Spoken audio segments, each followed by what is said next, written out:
announcements. Any announcements? Excellent. Old business and minutes. Anyone have anything on those minutes that were sent out last week? All right. Can I get a motion? Motion. Second? Who motioned? Oh, you motioned. A second? Thank you. Any opposed? All in favor, aye. Aye. Thank you. All right.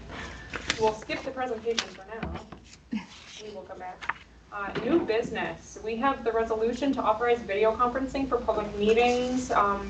Michelle sent out this last week, and then again earlier this week, just as a reminder, we would be voting on it, and this is just to extend video conferencing for public meetings. It was discussed in more detail, I think in January or February when we voted on it, so it's just extending the date and then adding the provision of stating where you're located, correct? We took that part out. Oh, we took that part out. So it would match the county's resolution. Yes, okay. I know that was an item of discussion back in January, but if the county's doing it, then we're good as a county agency sort of to be mirroring their. And it's been reviewed by the attorney. Okay, perfect. Can I get a motion to approve that resolution? No. Oh, Is this New York City open meetings law? yes. Yeah. How often does it need to be? It's 26, I think it goes. They've extended it So to, it's I a think 2-year. July of 26, right, is what our resolution says at least? Yeah, That's our resolution mirrors the county ledge resolution, which mirrors what the state just did to extend the authorization for video conferencing through public meetings. It's like somebody Thank you, unplugged Gary. the HDMI cord out the TV. And I think it's also important to recognize that there's really only a few reasons why not. Oh, yeah, plug. I'm a big fan of in-person meetings over digital video for this reason, in a way, Yeah. right? And I think it's important that people show up in person. It builds relationships that way. So, I mean, there's only 5 things listed under Section 2A that people should be excluded for, and not just because it's like, well, I don't really feel like driving today. So, Yeah. yeah, I want to point that out. And then also, I assume that Section 3C, where it's going to be transcribed and stuff like that, that's coming through It's probably all Michele. recorded. Yep, all of our meetings, even if everyone is here, are still recorded for public Exactly. use. I know, yeah, I assume it transcribes. It only says I just, Yes. it just comes out really funny. Yeah, it just says funny things. Okay, yeah, and I think this group is actually really good about coming in person, to be honest. I mean, I thought we might not have quorum today, and it's a full house, so that's great. I can't get my hands on it. So, all right. So I don't know which one it is, Motion, but if you Pat, did at least second, one of Keith? them, we should be okay. Any further discussion? All in favor? Yeah, you can't, be careful. No opposed, right? See right here? No, you're not opposed. I am opposed. I just don't like See policies it? like this. Well, I get the reasoning, but just. okay, well, it carries anyway, so sorry. Exactly. Don. It's the first time I've been the only no vote at these meetings. so Yeah, I'm I just know, not I fan of the know. policy. No, I get it. I get it. I think the biggest part is that, like, I've been home taking care of my child sick at some points and stuff, and will still join in the meeting because she's usually napping around 6 o'clock. Nope, So. we understand. So, okay. Well, thank you. I appreciate your opinion, sort of, sometimes.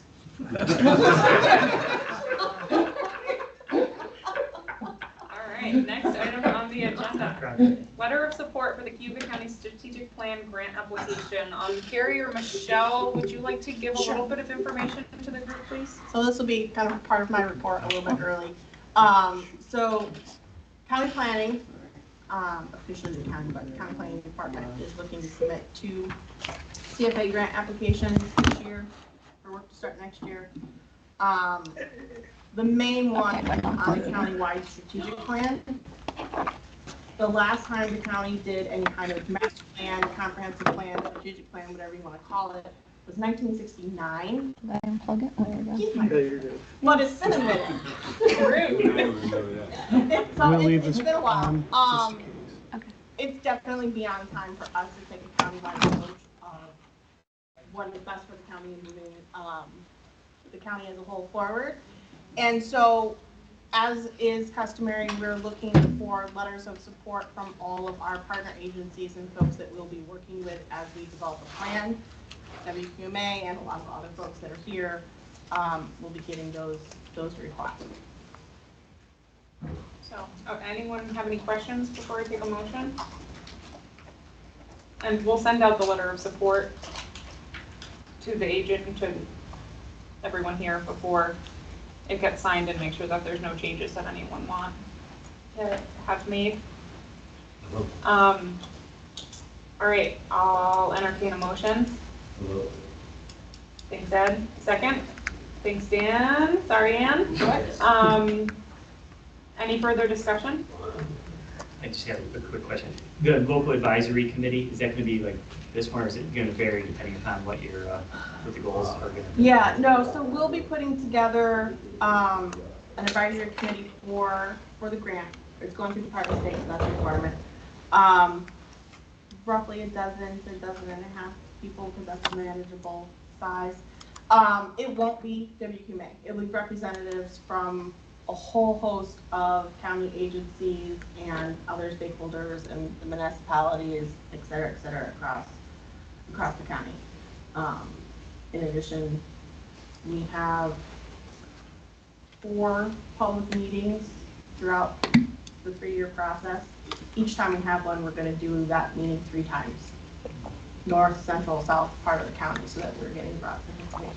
Will the ag community have representation on it? I know sometimes when I see community perspectives, depending on the community we go into, sometimes there's different perspectives on how they feel about ag. So I wonder about some of the right to farm stuff, make sure that people are aware of that and all that. Yeah. I know you're familiar with some of my the issues that I encountered, but I just want to make sure that there's representation either for them or That's definitely a main, component and topic for us. We want to make sure is represented. We'll also have a whole bunch of stakeholder work groups, focus groups, interviews, all of that besides, make sure everyone has a chance to participate. I imagine if there's any input that's needed from WQMA, they'd reach out to us as a group directly, and maybe we'll provide some information as a group for that. But we'll be reaching out to Soil and Water and Parker Extension and all of WQMA, everybody. So. Just hope that they would be included, considering the article that came out that we're #1 in the state for agricultural production. So yeah. that'd be It's very just a different important. perspective. We always appreciate 100%. Okay. We got a motion and a second. All in favor? Aye. Any opposed? Thanks. All right, I guess we're done with our voting items here. I have another Board of Health hearing that I have to attend in 43 minutes. So let's get to this presentation, and then we can do our agency reports and our partner reports. Want to introduce yourself first? Sure. Okay, I'll kick this off. So, hi everybody. I am Laura. I am a rising senior at Cornell University, an undergraduate. Me and Brune have been working on this project with a few other undergraduates and more people in the Helbling lab. We're really excited about it and excited to share more about it with you. Our project is called the Finger Lakes PFAS Project, where we're using targeted water samples to identify per and polyfluoroalkyl substances in the Finger Lakes, basically the presence and the quantity of specific substances in water in the Finger Lakes. Brune, if you're ready to introduce yourself. Yeah, absolutely. So hi, everybody. I'm Brune. I will be a junior this upcoming school year at Cornell as well. I also joined Laura at the same time. We started this project together, so it's been almost a year now. And yeah, we've been continuing it for fall and spring semester, and now throughout the summer as well. All right, so now I'll get directly into the presentation. So our Finger Lakes PFAS project is focused on targeted water sampling to identify per and polyfluoroalkyl substances in the Finger Lakes. All right, if we go to the next slide. Great, so I'll give a brief introduction about what PFAS is exactly, where it's found, the health concerns, regulations, etc., just so we all have a brief overview of why exactly we're conducting this project in general. All right, so per and polyfluoroalkyl substances, more commonly known as PFAS, are a group consisting of thousands of man-made substances found throughout the environment. What classifies a substance as a PFAS is when it contains 2 or more carbon-fluorine bonds. So in this example that I gave you highlighted here, we have PFOA, also known as perfluorooctanoic acid. It's a very lengthy name. It has a hydrophobic tail made up of a fluorine-saturated 7-carbon chain. If you press the next button, it'll highlight that. And then we also have a hydrophilic functional group, in this case, carboxylic acid. If you press the button, it will also highlight that. So yes, just breaking down what this molecule consists of. So as we can see, the defining feature of these organic substances are this carbon-fluorine bond, and this creates a very strong chemical bond. As a result, PFAS have been dubbed forever chemicals due to their persistence and extreme difficulty to degrade. All right, next slide.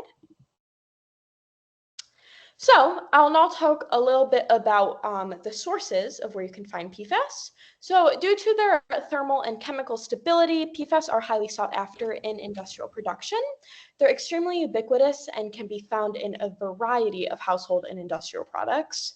The forever chemicals allow products to become waterproof, fire grease-proof, stain-resistant, basically anything proof. So that's why they're highly sought after, because they can be used in such a wide variety of things, and quite useful as well. So a few products that I like to point out, we have nonstick cookware, cleaning detergents, floss, any sort of water-resistant clothing, and then a little more industrial production with PFAS is firefighting foams, pesticides, paints, etc. All right, next slide.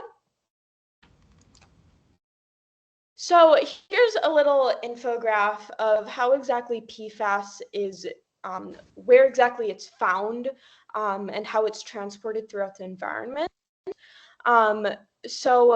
If we're looking at this diorama, all the way to the left, we first have a primary producer that the PFAS products flow from. So then, moving left to right, we have they're used in a commercial industry which exports its products to consumers, and then the consumers utilize the products and dispose of it. So here, at every step that I just described, there is a potential release of PFAS into the water systems and then also into the atmosphere. Other ways that PFAS can enter our environment include landfill deposits, wastewater treatment plants, biosolids, and incineration. So, like I was mentioning, PFAS can be found in groundwater, rain deposits, and ice caps as well. All right, next slide. So now I'll talk a little bit about why PFAS is an emerging concern. So as I mentioned, we can see that PFAS is found virtually everywhere. And as a result, epidemiological and public health research has shown that with high certainty, exposure to PFAS can lead to a suite of health effects. A few examples include increased cholesterol, increased risk of kidney, liver inflammation, etc. So as a result, this has caused a major public health concern from a local to national level. And now I'll turn it over to Laura to talk to you about regulations that have put in place now that there is a concern. So on this next slide here, now that we've established, now that Brune has established that PFAS is a public health concern, one logical next step would be talking about how we're going to regulate it. What should we be doing about it? So at first, only certain PFAS were regulated by a handful of states, including New York State. But very recently, the EPA released a new set of standards for 6 PFAS in drinking water. As you can see in the chart here, PFOA, PFOS, PFNA, PFHXS, GenX, and then hazard index regulation for a mixture of some of the above mentioned, and also PFBS. So these regulations mean that public drinking water systems have to regularly, across the United States, have to regularly monitor for these PFAS and remediate as needed and notify the public if there is a health concern that they find. So a little bit of language here, the MCL, the maximum contaminant level that these PFAS are regulated at, are an enforceable limit for these PFAS in drinking water. So for PFOA, PFOS, two very well-known species of PFAS. The MCL is 4 parts per trillion.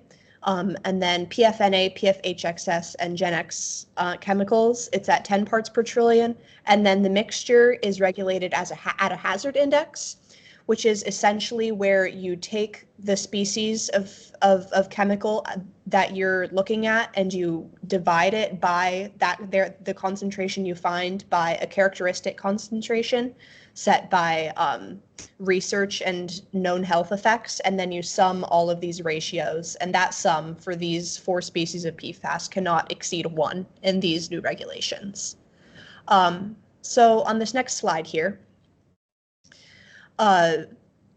one step after we have regulations is some idea of what our drinking water actually looks like. So this is one data set that is publicly available. The Environmental Working Group has collected a bunch of data that people have taken on drinking water in the US. I believe it's a full map here. We're just showing you kind of the more local Northeast region. But as you can see, so this is not every data point to exist, but it is a lot of data points to exist, and it's only drinking water. But we see a bunch of data that has been taken from Massachusetts, the New York area, lower down, a bunch in Pennsylvania. There's not a lot of data that we can see in the Finger Lakes region, and that is a trend that does tend to continue across other data sets of PFAS data. Which leads into our project on the next slide. So we have a project that our goal is to kind of fill this information gap that we have and try to see what PFAS looks like in the water around the Finger Lakes region. So we have divided this project into 4 phases. Our first phase project setup, where we create a map of likely sources of PFAS in the region. And then we use this map in our second phase, and we go near these sources and we sample water by them using EPA-approved methods and a QAP to make sure that our samples are as accurate as they can be. And then in our third phase, we take these samples, we prepare them for analysis, we run them through a machine that can get the concentrations of all the different PFAS in this water. And then in phase 4, we analyze these results, we look at what the numbers are telling us, and then we put these concentrations back on the map that we've created in phase 1. So on this next slide, you can actually see the map that we've created. So this is just a very big, what it looks like in total. We used ArcGIS to create this map. We have a bunch of different layers of wastewater treatment plants in the map, landfills, airports, fire stations. So as you can see from just this big zoomed out view, there's a lot of potential sources of PFAS to enter environmental water in New York State. But on the next slide, you can see a more zoomed in view of what our map would look like. So this is the local area around Cayuga Lake, Cornell University. And we can see a more detailed idea of likely sources and the area that surrounds them. And so here we see just a few wastewater treatment plants, an airport, and some fire stations. And now I will leave it to Brune on the next slide to talk about our sample collection.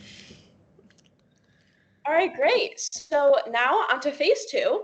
Once we have identified these possible sources of PFAS, this is where we decide to go collect our samples. So typically how we've done it is just we zoom in on specific areas of the map and see, look at those possible sources. So whether there's an airport around or a landfill or a plant, that is where we decide to go. So on this slide, and then you can go to the next slide as well,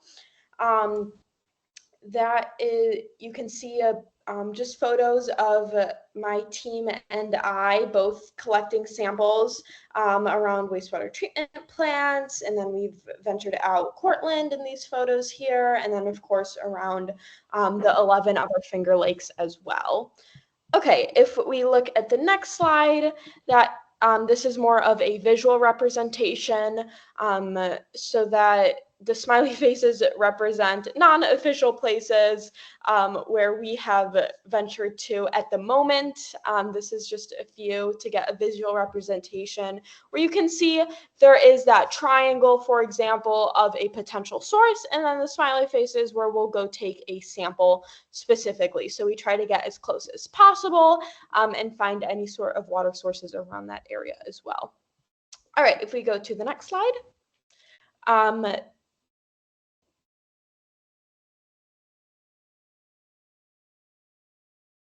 Is everything okay? Okay, great. On the next slide, we are now on to phase 3. So after we collect those water samples, what do we do with them? Well, we go through a series of preparations to prepare the samples to then be put into our this big machine that we were talking about. So this big machine has a very fancy name that is a high performance liquid chromatography coupled with high resolution mass spectrometry machine. But what is very important about this LCMS machine is that it target analyzes 17 different PFAS. So in those 17 PFAS, we have 6 of our identified PFAS by the EPA, along with 11 others as well. All right, if we go to the next slide, we now move on to phase 4. So phase 4 is what we do with the data that we collect from that mass spectrometer. So this leads us to our results in mapping. My favorite part of the lab. So once again, we're looking at the map that we had previously shown you with those potential sources. And we have now our inputted PFAS data, which are, you can see through the key, are those orange or red circle dots. So if we go to the next slide, you can see what exactly happens when you click onto one of those dots. So the one I chose is a dot close to an airport. It is just a pond right outside of the airport entrance. So when you click onto this dot, you see PFAS concentration. So if you click on the slide with little animations. So, oh, does it not have the animations on the ones I sent you? Oh, that's okay. Either way, you can see the 17 different PFAS listed on the left and at the top, and then you can see the total PFAS at the very bottom. This specific sample had 275.29 parts per trillion, so very, very high compared to those 4 parts per trillion that we referenced by the EPA. And then we can also see some other metadata such as the date and time we took it, and then of course the GPS, or the latitude and longitude, those GPS coordinates, as well as the pH to make sure everything is in place. We also have last rainfall, and so on. All right, so now if we go to the next slide, Laura will finish up by talking about our overall general consensus of the data that we have collected and results we have seen from our PFAS samples. All right. Perfect, thank you. So here we have just a quick summary of what I'm going to talk to you about, looking at the results that we have for you so far. So in this presentation, we have 103 different samples from surface water, tap water, wastewater treatment plants that we have sampled, analyzed, and put onto our presentation for you. So with these samples, it's a target analysis of 17 different PFAS. So it's not every single PFAS species to exist, but it's 17 very important ones, which include the 6 regulated by the EPA. So of these 103 different samples, 26 of them did not have any measured PFAS. Through all 17 species that we're looking at, there was no PFAS measured in any of them. And very, very more samples have very little found. 6 of the PFAS of the 17 was not found in any of the samples. You can see that listed up here, notably Gen X, which is one of the regulated PFAS, was not found in any of our samples so far. And then just a little introduction to language for you. If we're saying below LOD, below the limit of detection, it means that our instrument that we have cannot detect PFAS in it. It's basically a fancy way of saying zero or as infinitely close to zero as we can say. And then if we have a below LOQ, it means that it is below the level of confidence that we can say statistically that there is PFAS that we have found in this sample. On the next slide here, or I think that's a slide you're already on, yes.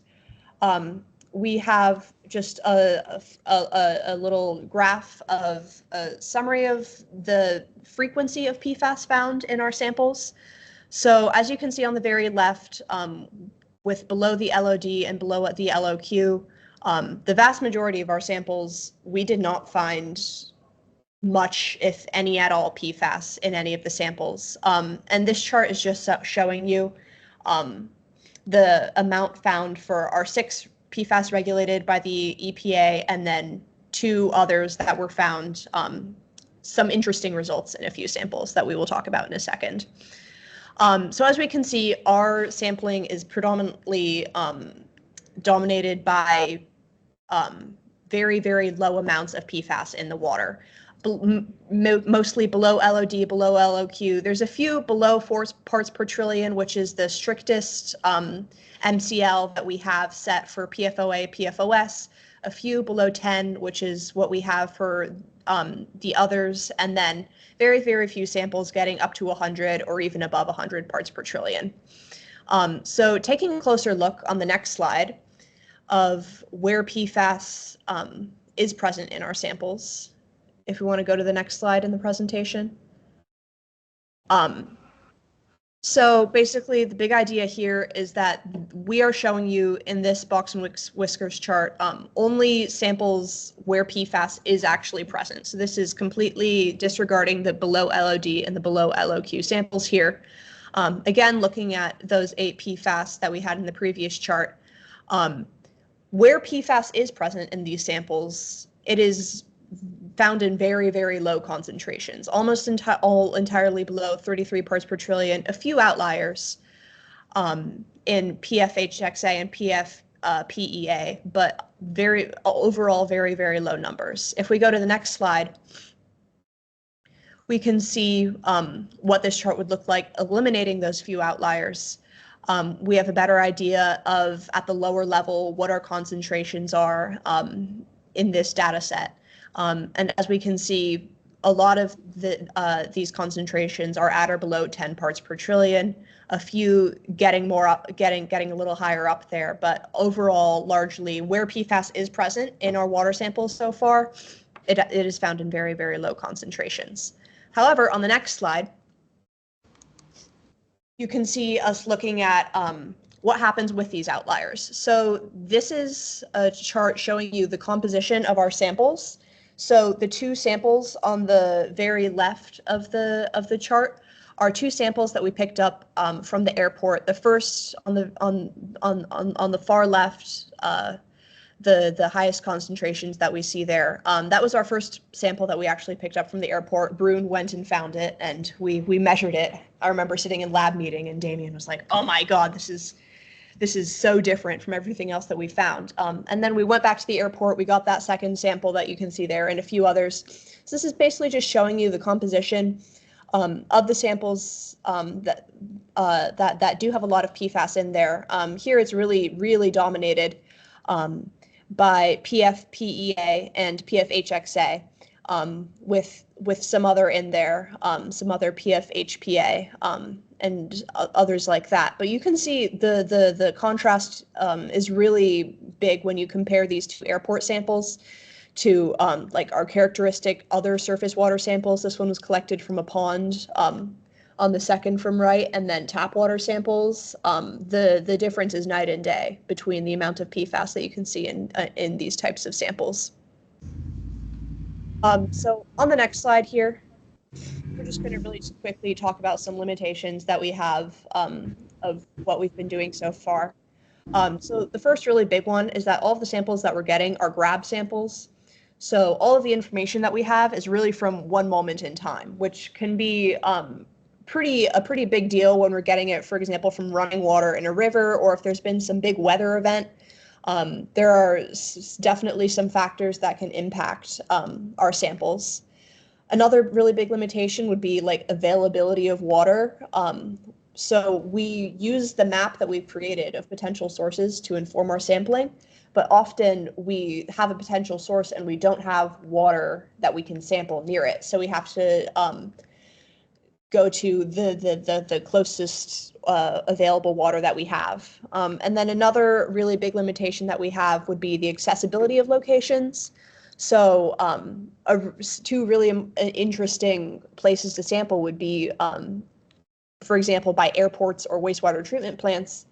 But obviously for security reasons, you can't just walk up there and grab water. And with securing permissions, sometimes it can be difficult to get people enthusiastic about us coming to collect water samples from them. So on the next slide here, we're just going to talk about some conclusions from our presentation. So largely, the Finger Lakes region is a very understudied area for the prevalence of PFAS. And so we're trying to remedy that with our targeted water sampling around possible sources of PFAS. After analyzing over 100 samples for you in this presentation, we find a very low prevalence of PFAS aside from a few locations of interest. And then we're mapping our results and we want to communicate them. We want everybody who is interested in our data to be able to see it and understand it, and be able to look at our map and reach out to us with questions, so that we can continue sampling and continue doing this study, and give people what they want to learn from it. So before we go to questions on this next slide, we just want to thank, first and foremost, the New York State Water Resources Institute for providing funding for this study, making it all possible, and then the rest of the undergraduates in this project with us and the Helbling Research Group as a whole. On this next slide here, you can see there's a QR code to our website that has the map that we've been mentioning and talking about that everybody can go look at and play around with if they are interested on the next slide of the presentation. And we can take questions if anybody has them. And then also for people who are in the Zoom, I'm putting the link into the chat so that you can all just access that directly. So the first link I'm putting is the link that takes you directly to the map. And then the second link I'm putting takes you to our website that essentially describes everything that we just talked about in our presentation, along with the map as well.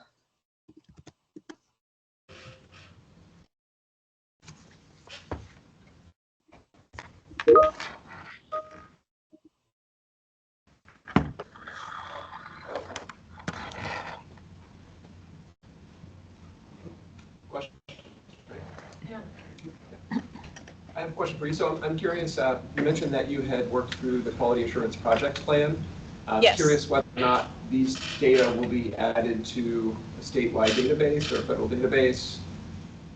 Will this be part of a larger scope of data collection for PFAS samples?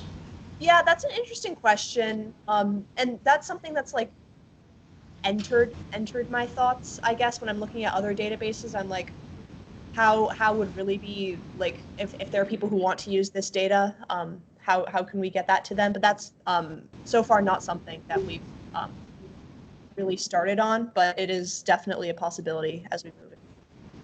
Yeah, I think the more getting it out to New York State and using our data for other resources, databases that you had mentioned, I think that's more something we're considering in the later years, like towards 2025, 2026, until we have like a sufficient amount of data that can be used in general.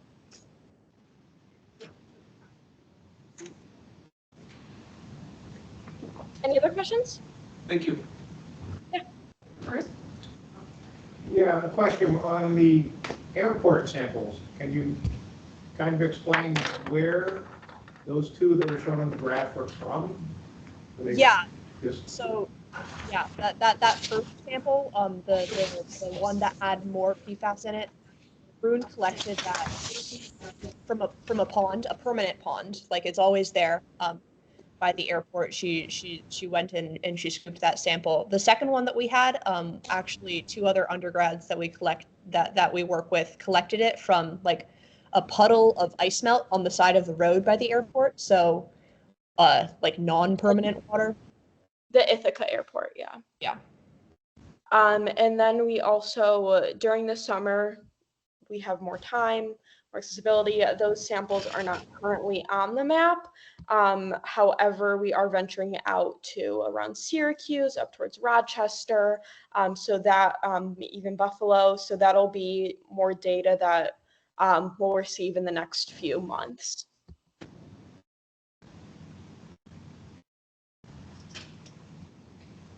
You mentioned taking the sample from a pond on the site, not a de-icing lagoon, right?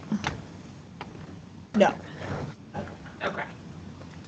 I expect that would be way No, worse. it was like outside of the airport. It wasn't. Oh, okay, okay. Yeah. We didn't enter like any of the airport areas. This was water right next to it. Oh yeah, no, none of these samples are in the airport itself. Nothing that you need to pass security to access. So when you guys continue to sample and collect data and have all of this information, what is the anticipated next step for the program? Yeah. So. Yeah. You can answer for it. Okay. So what we're doing right now is we're trying to just collect a ton of samples. We're trying to expand to other Finger Lakes in the area, all going by like potential sources and that kind of thing. See if we can like replicate trends, for example. If we can get other good airport samples, that would be great. Beyond that, I think we're kind of looking at like informing it by kind of what we discover. For example, if we see that like there's a really interesting way that PFAS is found like by airports, but also like tracking it as it's leaving the airport, like that could be the kind of thing that we're looking at. I think it's beyond the next phase of really collecting a lot of samples and communicating. We're going to have to go with we're kind of planning on going with what we're hoping to find will inform next steps or feedback that we get. I don't know if we have like a super solid, this is exactly what we're going to be doing. Right. So to add to that, we also, so as we mentioned in the very first phase, we have potential sources. So that is our initial basis of where we go off of. And from there, we're trying to collect a sufficient amount of samples to see these trends that Laura had mentioned. So we're hoping, going into this project, we assume that with these potential sources, there will be a trend of higher PFAS. So with these samples we're collecting, we're trying to see if that either confirms or denies our assumptions. And then from there, we've seen so far that a lot of these potential sources don't necessarily have as many PFAS as we would have assumed. So after that, we then expand, and the other part of the project is to get that public outreach, because I know that people are starting to become interested. I know from Professor Damian Helbling, Dr. Damian Helbling, he has been receiving a lot of questions about this, emails every single day of Ithacans being concerned. So having this project will help alleviate that one influx of questions, and then we also have data to go along with the information that we're providing, because a lot of times the questions that he would receive are not questions he can answer because he does not have any sort of data to back that up. So essentially this project is helping that. Like you can see on the slides, there's an email that people can reach out to that hopefully we can address their specific concerns as well. Thanks. And then there is someone with online, is that Grayson online there? I see your tiny little face. I'm sorry, I'm gonna I'm gonna ask one more question because I gotta run in a second here. Go for it. But when you guys were looking at the firefighting stations, were you looking at actual firehouses, or were you looking at their training centers? Because the training centers is where obviously they put things on fire and put them out, you know? So both of them, actually. We've gone to both. Unfortunately, the data for fire training centers has not been processed yet. So it's not out on the map. So we don't actually know what the results to those are yet. They have been collected. And then as for the samples that we can collect around there, it's just whatever kind of water is available. So if it's a puddle next to the area, if it rained recently, or if there's a specific lake or creek, etc. Okay, cool. Thank you. Okay, Grayson, go ahead. Sorry, I was muted. Can you hear me okay? Yes. Yes. Okay. Thanks for your presentation. I have a couple questions. I saw on your map that you've identified different point sources. I'm wondering if you're also sampling any creeks, streams, lakes, ponds that are not point source concerns to have as a sort of control to compare to your point sources. Yeah, so we're definitely using the map, and so far we've kind of gone to these areas, except I would say in the very initial stages of testing, we were like, you know, trying to get the procedure down and under our fingertips. We were going to some of those maybe less concerning areas. Yeah, that's so far we're really trying to hit at these sources, but I think there will definitely be a point where we're going to also want to be looking at kind of that control. But I mean, even when we are trying to get near these sources, sometimes we can't actually get that close to them. And so we're just getting the closest water. And often we're not finding any much PFAS anyways. So, yeah. Good, thank you. And the second question and last question I wanted to ask was about when you see concerning results. So you mentioned in your lab meeting, you saw the really high level for the airport sample. I'm wondering, what does your lab do when you see a high result like that? Do you call the DEC? Do you call up the county health department? What's your next course of action when you see a high concerning result like that?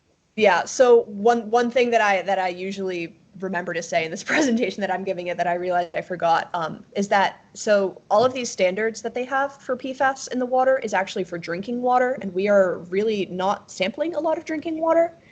And so there isn't really any regulation that applies to the water that we are sampling. We can find, like, you know, in the order of hundreds of parts per trillion of PFAS, and there is nothing that anybody needs to do about that in that water. That's So kind we of like our project as well, is to, we kind of highlight these sources and be like, hey, we're seeing a trend with this specific, like for example, the airport, like we need to put regulations in place because this is not normal, this is not okay, because we might not be drinking this water, but animals are living in this, ecosystems are growing as well, so we are still indirectly affected. So yeah, that's a big hope to. Yeah, so potentially one of the uses of this data would be to help inform water quality standards for surface water, right? Is that what you're saying? Yeah. Good, I hope so. Yeah, we want this information for people to see it and for them to, you know,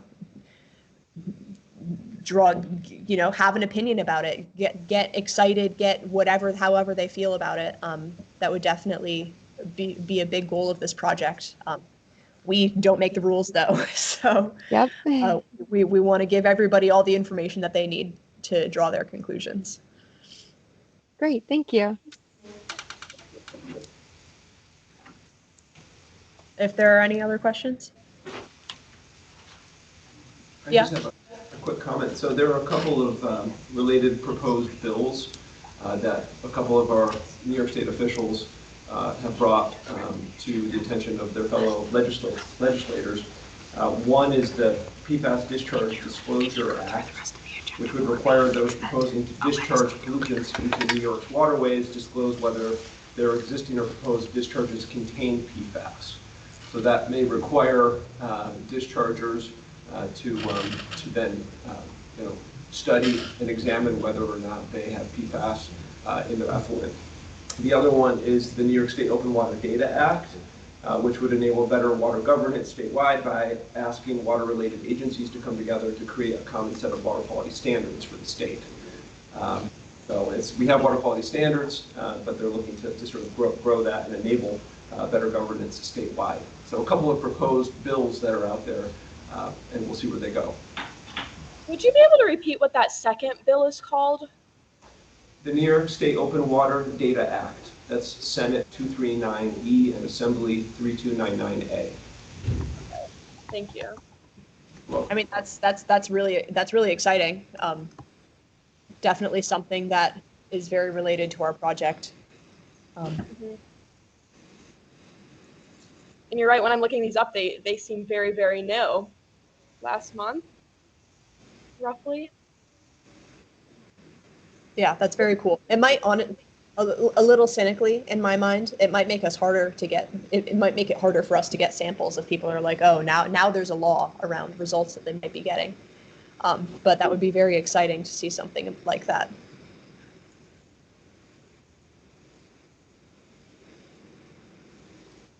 Do we have any more questions? Also, we're open to any sort of ideas of where you would like us to sample.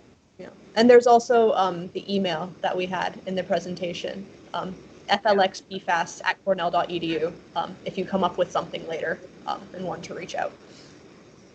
Do you mind if I just share the presentation with the group? Oh, yeah. Of course. You're welcome to. Okay. Thank you. Add your chair now. Wow. Huh? I said your chair now. Your chair now. Or didn't I ask you? No, you didn't, but I. Can you run the meeting? Thank you, everybody. Put me on the spot. Or did you want to, And Doug? he makes fun of me. All right, new business, we have a resolution to authorize. We did that. We did that one? He's been on his computer too long. Jump down to number 5 then. Oh, we must skip it, okay. Sorry, I thought I asked you. No. WQMA priority You can- working groups, ad hoc committee reports. First one is communication outreach. Anybody here? No. I'll report. We decided to not do the June newsletter because we didn't have enough people or enough articles, so we'll look at September for our next one. Okay. And you guys are free to leave, or you're free to stay, whatever you like. Well, thank you so much for having us and listening to the presentation. Any feedback also would be appreciated. If you come up with something, you can reach out on that email. Thank you. Thank you. Yeah, and thank you so much, Michelle, for being so great with getting in contact and everything. Sorry we had so many technical problems this morning. Oh, good. Don't worry about it. The world. All right. Have a good one. Bye-bye. Thanks, guys. Okay, next thing on the agenda is invasive species, which I chair. We didn't meet. Michelle, do you have anything you want to report on? I have some clean boating maps for Cayuga Lake, if anybody wants one, and if you know somewhere I can put them. Okay, nutrient and sediments. That would be Ani, she's gone. We're going to go to the agency report, environmental health. Ani. It's I can gone. speak for Oh. Ani. Our updates, this is the hydrilla sampling and treatment has been going on. We're coordinating with the DEC and the Army Corps on their applications. They've been taking samples each Friday, and then after Wednesday, northern applications, and then the DEC is taking samples on Wednesday after their Tuesday applications on the southern part. And then all results are posted on our website. So I've been working with Michelle on putting them on our website. And then Lake Como, the monitoring wells have just been put in. That's with Stony Brook, and they are monitoring for phosphorus levels. So they've been putting them in between the lake and septic systems. So I'll be working with them a little bit on if they need help taking samples. And then Wasco Lake is looking good so far in terms of HABs. The operators are checking for HABs, and Wells College on Cayuga as well. They're both looking good so far, but that's all the updates we have. Yeah, may I ask, do you put the results on the website, the hydraulic treatment, do you put the treatments in outside Cayuga County? Those are being done in Tompkins, excuse me, Senator? Yeah, so we're just the county. That's on our website. We just post our results, and then I think there's a link for the Tompkins County one as well to get to their site. Yeah, are there any treatments in Senator? I guess Sheldrake is in Tompkins, isn't it? Yeah, I'm not sure. No, Sheldrake is Seneca County. Okay, because I think there's some treatment in Sheldrake. I believe. That's kind of over. Yeah, so could you make a note to ask that there be a link to both, to all the treatment? Right, you know, and the put links it on to our it? website. Yeah, that'd be a good idea. We're trying to, we might be reworking how it's formatted to a little bit less confusing. But are they only testing if it's in the drinking water? So it would only be areas that they're drawing in the drinking water.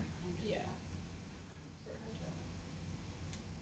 Oh, so you don't just, you only then do drinking water? No. So the hydraulic treatments that are done, the only thing because there's testing for non-drinking water, but you don't report any of that? No, so the samples that we're taking is from the areas where they're drawing, that's where they're getting the drinking water from, so like Wells College. Yeah, so if there's no drinking water being drawn, you don't test? No. They do some, Yeah, but I'm not, but I think that's why they're doing it, because of the drinking water. Yeah. to make sure that. So it's actually the raw water. Yeah. The pre-treated, so Right. it's the raw water near the intakes, but that would be similar levels. But it was colors, they're treated. Yeah, and that's also a sample that's in north. Yeah. Right. So it's not, even treated water is not going to be going much to the Yeah, and then, north, and they're treating the north. Well, I know that the health department was, when it was concerned, was just starting the hydraulic treatment, there was great concern along Conoco Road and Lake Road, where people actually drew water out of the lake. And that was a great concern, and there was testing being done then, even though it wasn't the Wells College intake, so that's not being done. I think it's still being done. I have to double check on we have the map up on the sampling points that they're taking it from, so, but I have to. Well, then the question is, do you know this, is there any single place that data on where hydraulic is being located and where it's being treated? That's a Michelle question.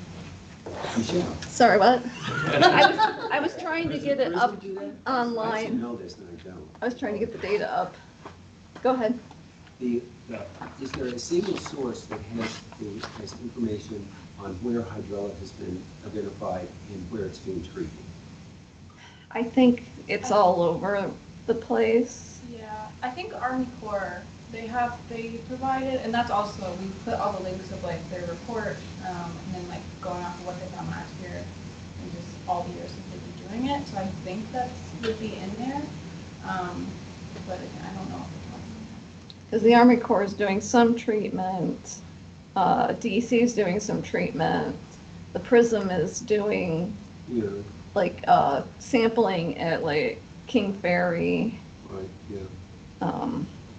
It would be way too organized for Yeah, all that's of what our one- state and federal They- agencies to use one point of communication key. Yeah. They used to, the Tompkins County CCE, they used to get funding but they were always more connected on the southern part. Yes, right, yeah. There was a hydrilla task force meeting on Wednesday that I went to, but the person that was supposed to run it didn't show up, I so. think there's one today, isn't there, too?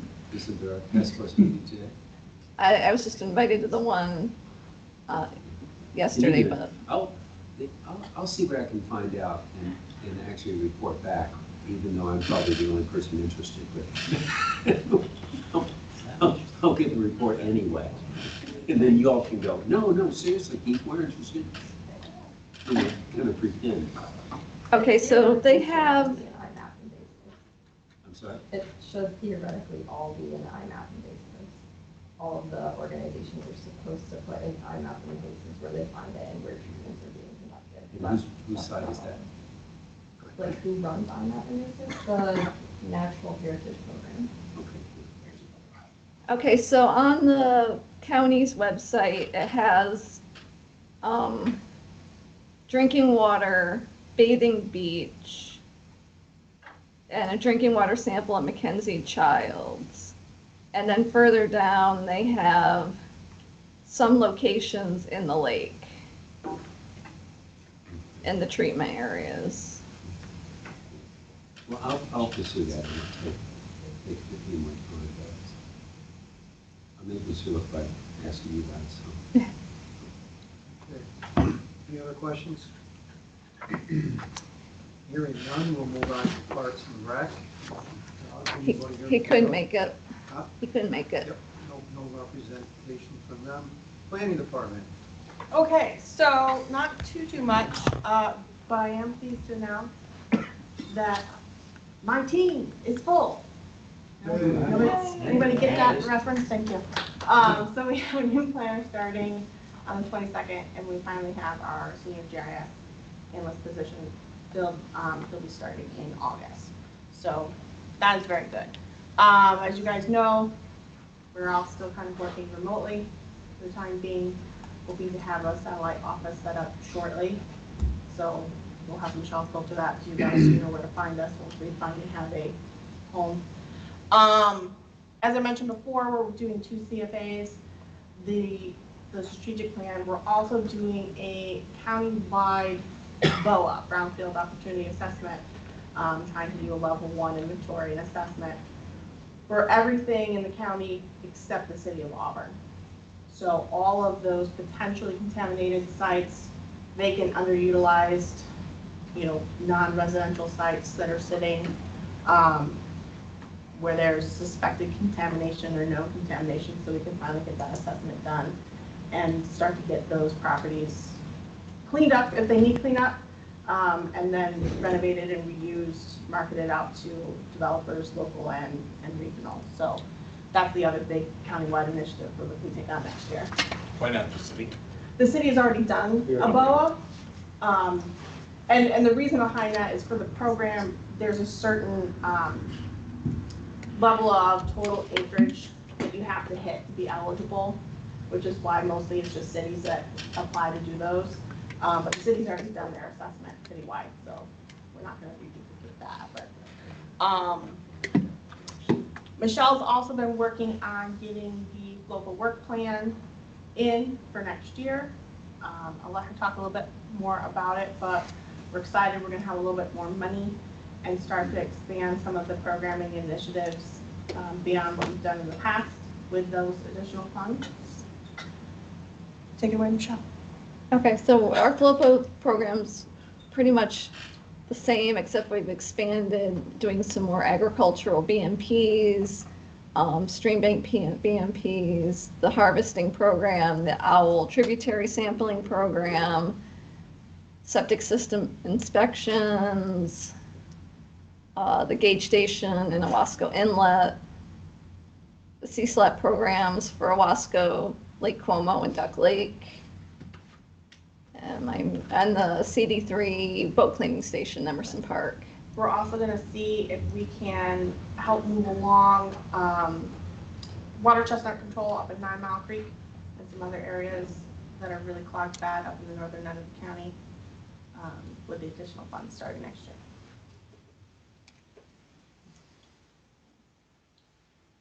Any questions? Anything else? Is that a fly or you have a question? They're not a fly. Attacked over here. Our host, Doug. All right, for us, our boats, ABC, our Aquatic Vegetation Control Program has started. We finished up Little Sodas right before the 4th. So we moved on to Owasco Lake this week. We've been cutting at the south end. We did the outlet, did around the park, and then moved the operations to the south and are going to be working our way north. We're using both boats, working through a minor mechanical issue on our transport barge. So fortunately, we don't need it right now, but hopefully that'll get resolved soon. We'll throw that into the mix as well. So we'll have, you see the boats on the lake. Our plan is to start in the south, work north, and then from there, we'll see where the weeds are growing. But, we still have Cayuga and Lake Como to still do. So we are working on some grants right now. The CAFO enhancement and nutrient and methane management program is out, along with WQIP through the state for the stream bank stuff. So we got some staff working on that, and doing some hydro seeding, doing some planning for some stream and other road ditch type of projects that we're hoping to commence soon. So busy time of year. So I know we sent a lot of people out to the field this morning just to see if there was any damage, flooding, check out our previously installed practices to make sure that they all weathered the storm last night. I know it was spotty, but we're going to do some evaluation on some of that. So busy time. Questions for Doug? Yeah. So I noticed in some of the communications that there was I don't know if it's from you or from Planning and Health Department, but so if this is, but you'll be familiar with it, I'm sure. There was the statement that if someone did not want weeds cut in front of their property, to let you know, I think, to do it. I have two questions. The first is, how many people don't want the weeds cut? There were a few, yes, and thank you, Ann, for helping to facilitate, get that message out. We've been talking about it for years. Water lines, inadvertently clipping water lines has been an ongoing thing for years. So we thought, let's partner with, reach out to our partners and see if we can get the word out. So a lot of people have been marking their lines, which is good, contacting us on that. We've probably gotten 20, 30 calls on a whole host of, and range of different issues from that letter. But I'd say right now 3 people have reached out to us, one including the yacht club, which was surprising. We've always cut around there, but they didn't want us to get too close to the moorings and stuff like that. So it was like, okay. And a couple other individuals. Yeah, and that I see the wisdom of that. My question, that was number one, and that makes sense to me. My follow-up though was just in terms of, not for you all, because you would make a policy or an approach, but it used to be, when the harvesting was started, it was the argument was really more than anything, it was access. And then there was quite frankly, I think probably a little bit of political pressure, and then there was the decision, Dr. Heffern in one of his reports then kind of pivoted a little bit and said that it was taking the weeds out really helped with with nutrient loading, that because the weeds would, if they're there, they add to phosphorus and so on. That surprised me that year, I remember, because it was like, I remember quite well that was never an issue, and then it was an issue. So my question is not, is it an issue or not? My question is this: no one owns the lake, the below high water mark. That's public land. If in fact removing the weeds is important, and this again is not for you because I think it's more a larger policy issue, but if removing weeds is an important activity to control the phosphorus, nitrogen, the other invasives and problems, then it's a policy consideration of whether or not it should be up to people that happen to have land that borders that public land, making a decision about whether or not that activity be carried out. So I don't know who that goes to, and it may be 3 people. That's not an issue. And if people have water lines and stuff, I absolutely see the wisdom of that, because it's the cost there of having problems with that is probably greater than any benefit. But it is something that would suggest whoever is supposed to be considering such things, that they can consider them. And that for all the water bodies, not just WASP. So who would that be? Do we know? State of New York, I would think. They're the ones that control the, and have the authority over the. They won't. I guarantee the state of New York will be quiet on this issue. It's too local. You know that, come on. But, no, it's. I just gave you the answer to get it to shut you up. Yeah. I understand it. It's because it's, no, never mind. I'm not gonna, I'll get you later. So, but I it's worked there for something. 35 years, so when I saw them come in, I knew it was gonna be a 12 o'clock meeting. No, I got other meetings too, you know. So, but if you guys in the county can kind of talk to people and see, you know, maybe it's not an issue, and if it's not, it's not. All right. Anything else for Doug? Doug, anything else? Nope, thank you. Okay. Next thing, waste management. I've got nothing. Nothing. Okay, moving on. Cornell. Doesn't exactly relate to water quality, but we're in full-on fair mode. 4-H Youth Fair will be August 1st through 3rd. If anybody would like to set up a table or anything, probably the Saturday the 3rd would be the best day to do that. That's when we get the most traffic. But if you are interested in that, reach out to me and we'll get space reserved for you and that sort of thing. And bring the family, it's fun. Whole bunch of little kids running around with their animals. It's I heard really, you have really cute. 30, you have 30 projects this year. That has really grown in the last year. I was impressed. Yeah, that's just for our market auction. Well, that's what I heard last Yeah, night. And yeah. we're putting on our website, the town's website, and promoting, because you're right, a fun event. Union Springs, right? Yep, Union Springs Fire Department. Yeah. A lot of fun. So is someone else going to report on the manure? That's coming up. Oh yeah, Manure Expo's next week. Yeah. Well, that's a big deal. Yes, right. Manure Expo's next week. It was a good article in the North paper. American. Yes, the North American Manure Expo, and I know Greg's Farm's gonna be one of the tour sites. I would suggest if you are interested and haven't registered to do that soon, because actually I heard all the tours I are think all the full tours already, are full, so. yeah. I went to register pretty much my whole staff yesterday and said, oops, all tours are full, we waited too long. Yeah. Yep. So, They were almost 3 weeks ago. yeah. But anyone can go without registering to the actual. Correct. Yeah, well worth going to. And that. physically, where is it? We knew this. I knew this because it's been reported. Anywhere, it's at Patterson's, I don't know the exact address. How many people do you expect? It's a couple thousand. The programming that's set for Thursday looks really interesting, and I'm disappointed that we're gonna be stuck at 2:39 meeting in the morning and miss most of it, but there's a lot of good programming on water quality and other topics on Thursday. Yeah. Should we all go together after GMO? It'd be great if. It'll we be could. over. The programming's from 8 to 9:30. There's Oh, like back-to-back okay. sessions. Well, I'm sure they'll change the time to accommodate it. I won't be able to make it 2:59, so maybe we have to reschedule that meeting to another time. Yeah, we haven't gotten anything for it yet, so. There's 4 cases.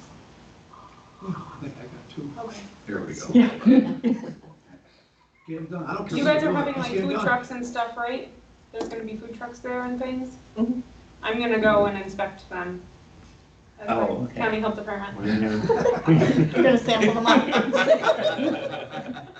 I was just gonna join in. Rain Like one of my down, inspectors. parade, shut everyone down. Very thorough. Yeah, 2,000 hungry people. just show up. Just don't close the pizza freeze down. I won't.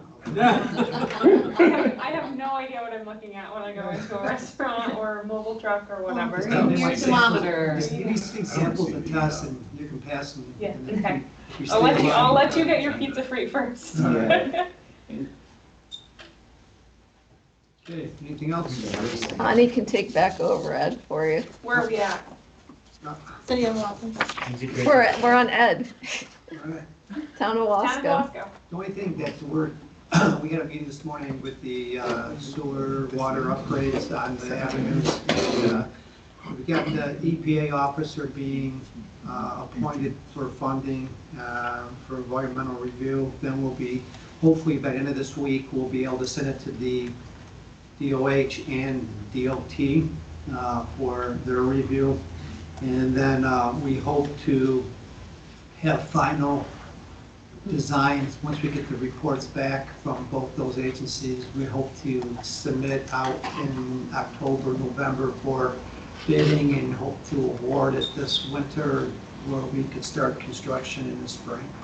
So, but DOH should have a preliminary, not, you know, by the end of the week, you know, we'll have something coming out shortly. So besides that, looking at upgrading a couple other water lines that are undersized to meet the rest of our, you know, getting that designed as well. So that's about it. Thanks, Ed. Cayuga Lake? So the first thing is, because wells closed, the Cayuga Lake Watershed Network lost its office. And so there's been a search for that, and they're going to be relocating at the Cayuga Nature Center, which is up in Tompkins County, up the other side of the lake. So that was good to find a place. They've been very, very cooperative. There will be an open house at some point, I don't know when. We'll certainly let people know. The other issues, of course, associated with wells closing is the water treatment plant. And you guys would know more about that than I would. My understanding is that's absolutely up in the air, as you all know.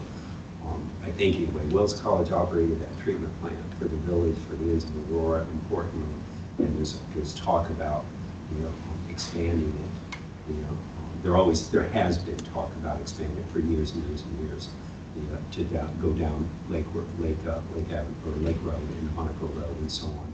Nothing's happening with that at this point, but the point is at this point, I don't know who's operating the plant. It's being operated, but who will is uncertain at this point. So that has to be resolved.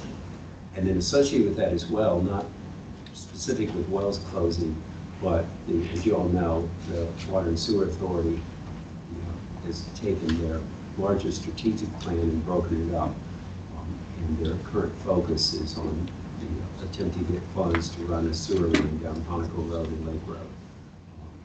So that's absolutely up in the air. There's an article in the paper about that, I think this week, last week, sometime fairly recently. But they need $30 million, I think, and something like that. I don't know how they're going to get $30 million, but not my problem. They're researching that. That would be very helpful for the residents there, and it would help. It would obviously help, at least to some extent, with nutrient loading. As we all know, septic systems are not, a big source of problems in any of the lakes. But in that particular case, all of those are, if you've ever been down Honaco Road, place, and they almost all have holding tanks. Yeah. Yeah, exactly. So that would be an improvement. There have been 3 HABs so far, early July, on the lake, and the first HAB newsletter was published last week, and so that will come out weekly from now on. If anyone is not on that list, let me know, or let Liz know. It's easy to get on, and it's very informative. It has reports on the HABs grants, but it also has a variety of good information on HABs in general. So it's a nice publication. The Canal Corporation, in anticipation of the storm event, announced that they were going to attempt to keep the canal at the lower end of the lower end of the. I'm just turning this off for me. I should turn it off before. Of the roll curve for the lake, and they had it before the storm. It was it was between, it was pretty low. So that's, I don't think there was that much rain, you know, we had a report. I don't think there was that much rain watershed wide. Stuff was hit hardest, goes somewhere else, so don't know what the lake level is now. Their website wasn't down, they're redoing their website, and the information on the water levels was not available until yesterday afternoon when it's back up and running for anyone to cross it or keeps track of that.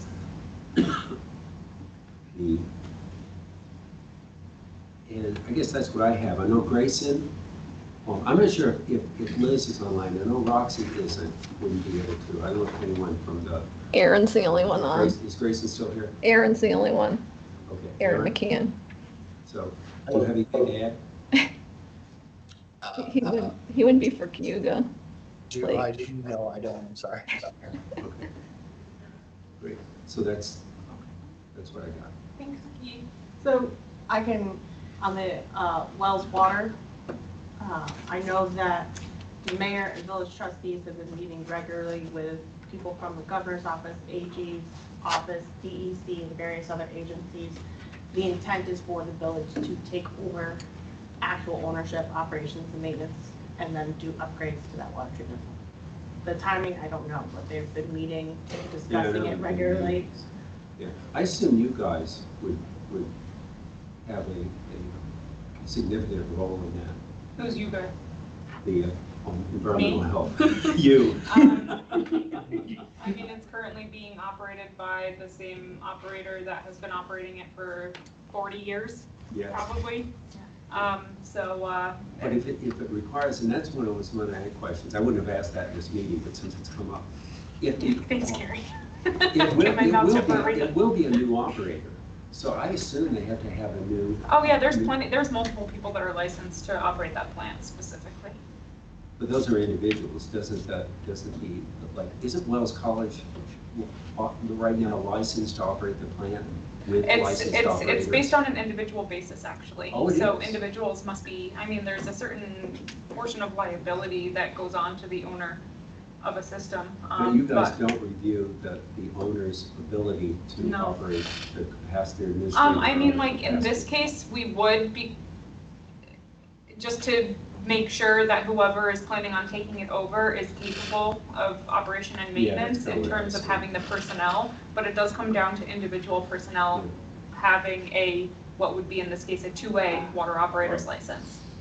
So there's multiple people in the immediate area of the village of Aurora who are 2A certified.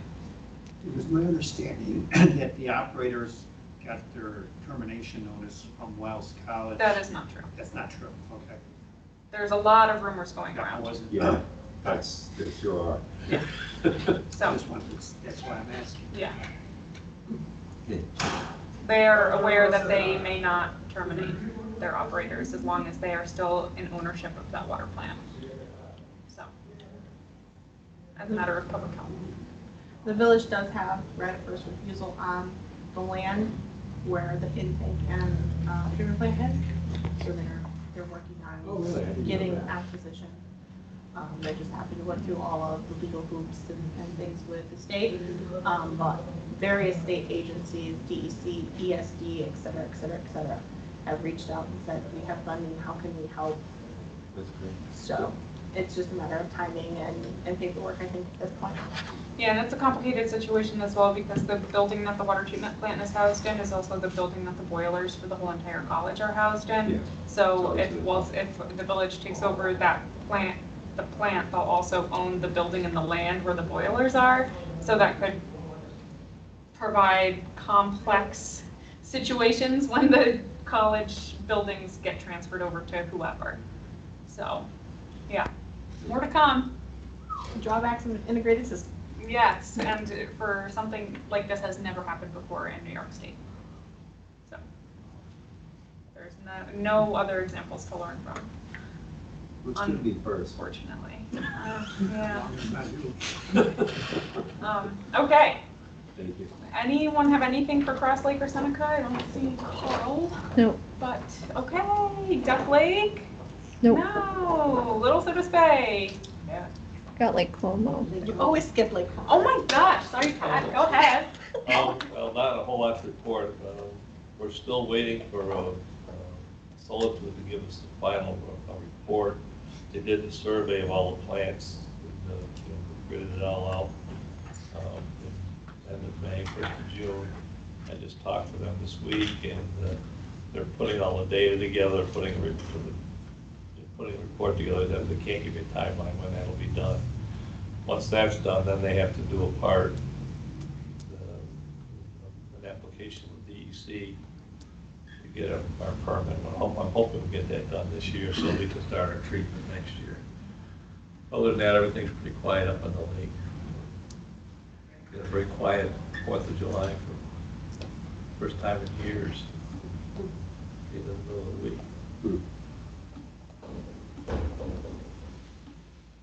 That's all I've got. Okay, thank you, sorry. I always, every single meeting since I've started doing this in January, I have skipped someone.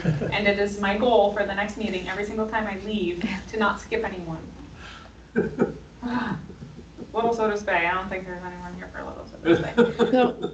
Owasco Lake. Yes, busy time for us. C-SLAP ongoing, HAB surveillance monitoring started earlier this week, trib sampling. Kind of got excited, we thought we might have to do an event sampling, but we didn't have enough rain to meet threshold for that. Last week, we participated in the town of Owasco's Fireman's Parade, had a little marketing event with that. The week before that, with the Chamber of Commerce, Business After 5, 110 people had registered for that. It was a fun event. Something that's going to be happening next Wednesday, first time in over 4 years. We are going to be, and Doug is there, we're going to have in-person board of directors meeting. We have not had an in-person meeting since COVID. We've always been virtual. And we're sensing the same, the importance of being together and talking and sharing things. Dan Souls has been very gracious to give us space to meet, and we appreciate that. So, short and sweet, that's all I have to offer. Any questions? Good deal. Go. No. Go. That's right. She took the power away. She can, I I can't criticize Keisha. She can give it and she can take it. Listen, all over the place. Patty, do you have anything? Yeah, we had, on the 30th of June, we had our annual meeting at Lord's Camp. We had about 200 people attend that. We had the research boat there. That was toured. A lot of people got on that. They enjoyed it. Yesterday, we had to cancel a joint thing with the library and the youth to get on the boat, the research boat, so that's been rescheduled because the rain tonight. We've got a joint presentation at Baltimore Woods with ESF, Baltimore Woods, and the Lake Association on lawn to meadow, because we've been doing a number of projects along the lake, turning lawns into meadows like that. We're going to be hosting a boater safety course for 3 days, because the requirements to get your license to boat is coming up, I think, next year. On the 24th of July, we're going to have a happy hour at the Skaneateles Brewery in conjunction with the Finger Lakes Land Trust to talk about programs in the Skaneateles watershed. $1 of each beverage you purchase will go to SLA and Finger Lakes Land Trust. And let's see, we put out our Lake Friendly Living Guide. It's kind of an abbreviated booklet to the lake book we used to have 20-some years ago. But that's going out to everyone in the watershed. It's going to get mailed to them. And next week we'll have our board of directors meeting where we will have, probably for the first time in 15 years, New president. a new president. You are so lucky. You Yeah. are. He is lucky. He's going to do a fantastic job. And that's all I have. Who's going to be the new president? Dana Hall. Dana Hall. Oh, Dr. really? Dana Hall. Oh, wow. Yes. That's exciting. He lives, his property is Skaneateles Lake. Oh, He cool. never was on the Wasco Lake. Oh, Really? We were so, yeah. no, I think no. that comes But to a he shock, just thought as a we shock were to a doing lot such of an people. awesome job. Did you fire him? No, but you know, that 6-year commitment, he just, he now is bringing up a little with that. But he's great. He's just moved a little bit to the east. Yeah, closer to home. Yep, that's it, thank you. Okay, thank you so much. All right, Aaron. Now I'm to report here. Hello. Yeah, we can hear you. I'll just say we did a 9-element meeting for the Skinny Atlas Lake watershed back in May. We had great attendance, and so that process is still going on. We're still working on comments and ironing out all the comments and going back and forth with DEC and Department of State to get a finalized document. But we're kind of in the home stretch now, which is very exciting. Other than that, we're working with the Skinny Atlas Lake Association and Onondaga County to make sure that we can do this stream bank stabilization project in the Winding Way neighborhood in Skinny Atlas. So that was something we applied for last year. We got the money. Now we're waiting for the contract to come through the state process, which is moving slowly. That's all I got. Thank you. Anyone from Great Lakes Program, PRISM, Water Hub? I'm sorry, I don't know everyone all the time. No, that's okay. So for the Great Lakes program, the only update we have is the Rochester embayment is up for delisting through the EPA. There was a public event on Tuesday about generally the delisting process and the history of the embayment. It was only in person, so there was unfortunately not a recording, but the embayment packet itself is up for public comment. So I will send the links to all of that, but you're free to review that and put in any comments that you may have. I know it's a little far from here, so.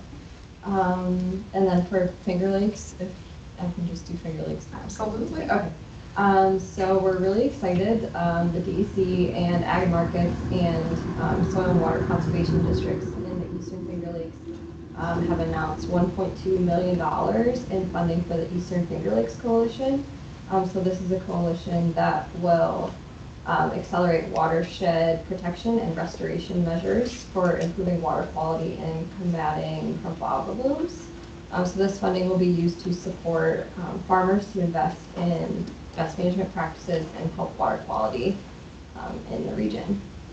And the coalition includes 11 of the soil and water conservation districts of the Eastern Finger Lakes. There is $30 million available for the round 4 of the septic system replacement fund. There were updates to the designated water bodies that were announced in April of 2024. So take a look at that if you haven't already. And then a lot of you have mentioned the CFA or the consolidated funding application. Just a reminder that those are due July 31st at 4 p.m. There have been several workshops that you could attend to learn more about the application and if you have any questions. I'm not sure if there are any coming up soon, but I'm sure there's recordings for those that have already occurred. And that's it for me. Thank you so much. All right. Adam. Oh, all right. So I'm excited to share that the town of Lansing shared with us their intent to become a director on the Neighborhood Council. We're looking to appoint Joseph Wetmore as their liaison for the directorship. So we'll be looking at our upcoming Tuesday meeting, our board meeting, for a request among our members to approve of onboarding Lansing as a new director to the board. I'm excited also to share that we have filled our vacant division manager and lead watershed inspector position. Jesse Lloyd will start working with us starting on Monday, July 22nd. And thereby, our monthly watershed inspection committee meetings will reset in August. Right, so we'll get that committee back up and running. And then also I would expect that we would solicit for our second watershed inspector in the near term following Jesse's onboarding. During our upcoming July 24th 90 Coordination Committee meeting, this is the committee that's been charged with implementing the 9-element plan for Owasco Lake. We will host Nick Colas, who's once a staffer there and GIS expert there for, not GIS, but he was GIS expert for the planning department. He will present with us on the soil and water assessment tool. That's the model that was used for developing the 9-element plan. And the committee is keenly interested in how to use the tool for targeting watershed implementation projects and also for continued water quality monitoring as we move forward with projects. Let's see, earlier this week, July 8th to 10th, the Partners for Regional Invasive Species Management conducted our proposed species of interest inventory on our Fillmore Nature Preserve property. So we thank them for their partnership on that project. And we're also working with the program out of Cornell called Design Connect to finish the signage designs that we've developed for mounting on our educational kiosk at the Fillmore Nature Preserve. So getting close to completion of the project there and construction of the kiosk. I will share on behalf of our close partner there, the Nature Conservancy. There was an announcement from the DEC that came out earlier this month regarding that they were successful in permanently protecting 2 environmentally sensitive parcels. They included 203 acres that were at Fillmore Glen State Park and 72 acres of forested wetlands in the town of Venice. And we understand that TNC will be looking to the Management Council for future stewardship of some of their properties that they've acquired via this water quality improvement project, including the 72-acre parcel in Venice. So we'll see how that moves forward, and something for the board to consider if we want to take on these stewardship roles within the watershed. Also, just a brief update on the stream restoration project that we have down on the Owasco Inlet. This is through the Sustain Our Great Lake program under the National Fish and Wildlife Service. We currently await regulatory approval from the Fish and Wildlife Service to move forward with the project in terms of both certainly getting underway with the construction, which may not even happen until next year. We're in the design and engineering phase currently, but also in certain ways, more importantly, billing for the project. So we're working closely with a couple of partners, Cayuga County Soil and Water, and a firm out of Syracuse for the engineering design. So hopefully we can get our regulatory approval to move forward there.